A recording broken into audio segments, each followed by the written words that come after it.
ইতিমধ্যে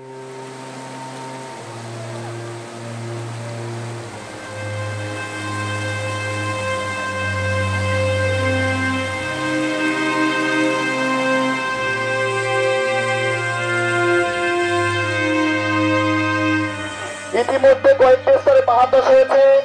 আপনারা যারা পাহাড়ের ঢলে ঝুঁকিপূর্ণ স্থানে বসবাস করছেন, অতি দ্রুত আশ্রয় কিন্তু আশ্রয় নেওয়ার জন্য অনুরোধ জানানো যাচ্ছে।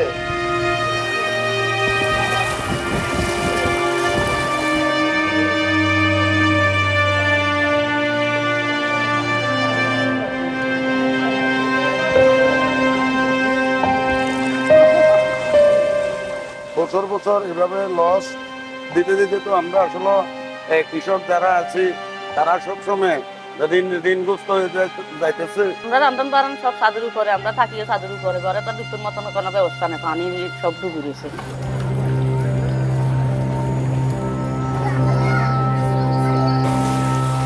আমাদের মেইন রাস্তায় পানি এবং কি বাড়িতে ঘরে চুলাতে পানি ঢুকে গেছে।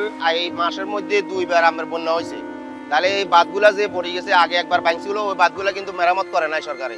বর্তমানেও আবার এখান দিয়ে আরো 2-3 আন্দি ভাঙি পড়ে গেছে। এই কারণে আমরা এই যে পানির মধ্যে এত কষ্টে আছি।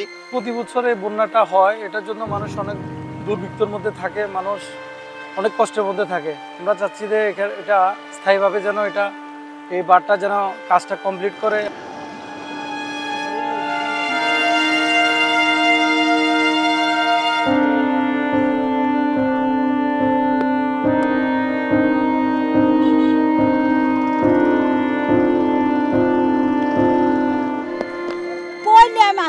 চিন্তা করতেছে রাস্তার জন্য হালাইছি কেউ ভাড়াটা লোন লাগবে, এছাড়া তো উপায় নাই। ঘরেতে কিছুই বার করে আনতে পারি নাই আমরা। রাতে 9টা-10টার দিকে পানিটা ওভার বাইরে গেছে, আর দিনে কিন্তু পানিটা পারে নাই।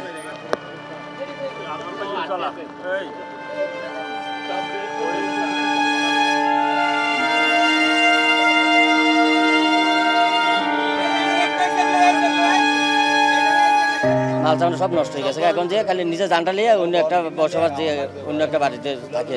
গত 30 বছরের গুমতে এত পানি দেখিনি, আমরা জন্মের পর এত পানি দেখি নাই। স্টিলের যে হচ্ছে আপনার থাকে না আলমিরা, ওই আলমিরাটা পর্যন্ত ভাসতেছে। তো যতটুকু সম্ভব ভারী যে মালগুলো ওটা আমরা হচ্ছে আপনার টিমের মাধ্যমে ওঠানোর চেষ্টা করতেছি।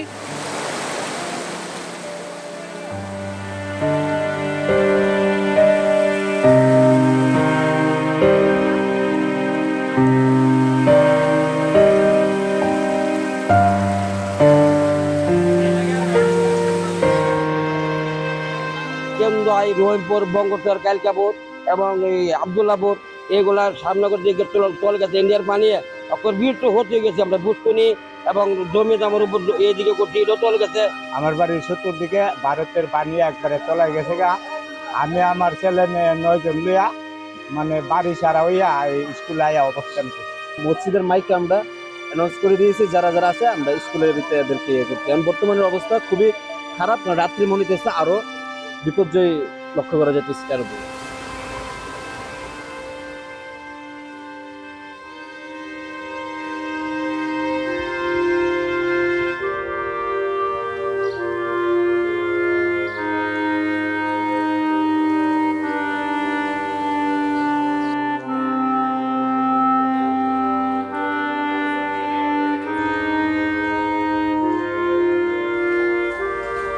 পানিতে চলাচল করতে অনেকগুলো সমস্যা হচ্ছে, আমাদের পা পর্যন্ত চুলকাইতেছে, বেক্স মারাত্মক সমস্যা হইতেছে, আমরা চলাফেরা করতে পারছি না, কোটা তলাতে যেতে পারতেছি না। গাড়ির মোটরে ভিতরে পানি চলে গেলে চলে না, প্রায় 6,000 টাকার মতো জরিমানা লাগে।